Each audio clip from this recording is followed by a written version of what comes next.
Hello বন্ধুরা, good morning সবাইকে। আবার সেই পুরনো মানুষ পুরনো কথা নিয়ে চলে এসেছে। আমি ললিতা সিম্পল লাইফস্টাইলে সবাইকে স্বাগত।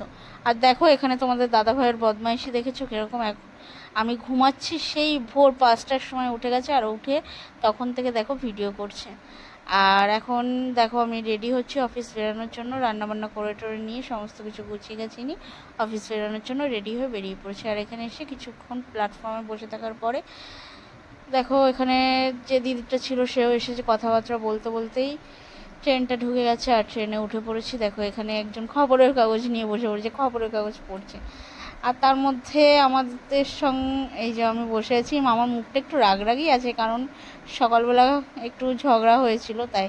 আর এখন দেখো অফিস টফিস করে নিয়ে একদম বাড়ি ফিরছি, একদম ঠান্ডা ঠান্ডা হাওয়া খেতে খেতে জানলার সামনে বসেছি। রাগটা এখনও আমার কমেনি অবশ্য, দেখেছো আমার চোখ মুখ দেখেই বুঝতে পারছো। আর দেখো ট্রেন থেকে নেমে পড়েছে আর ট্রেনটা চলে যাচ্ছে। আর ট্রেনটার ভিড় দেখেছো কেমন পরিমাণে, সব ঝুলতে ঝুলতে যাচ্ছে।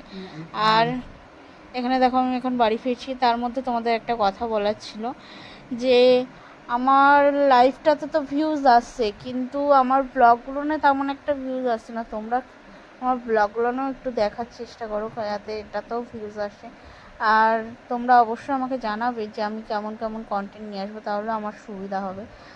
আর যেমন ভালোবাসা তোমরা আমাকে লাইভেও দিচ্ছ, সেরকম ব্লগ দেখেও দাও, যাতে আমি এখান থেকেও কিছু আর্ন করতে পারি, যাতে তোমাদেরও কিছু নতুনত্ব আমি দেখাতে পারি এখান থেকে। কারণ দেখো আমার দৈনন্দিন জীবন বলতে এই ডিউটির শেষে বাড়ি, এই মাঝখানে আর কিছু হয়ে ওঠে না, কোথাও যাওয়া হয়ে ওঠে না।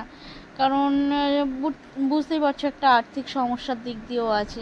তো এখান থেকে যদি আমি কিছু মানে আর্থিক সমস্যাটা মেটাতে পারি, সেক্ষেত্রে আমাদের যেগুলো না আছে সেগুলো ইচ্ছেগুলো পূরণ করতে পারবো, তোমাদের সঙ্গে নতুন নতুন ব্লগের কন্টেন্টও নিয়ে আসতে পারবো।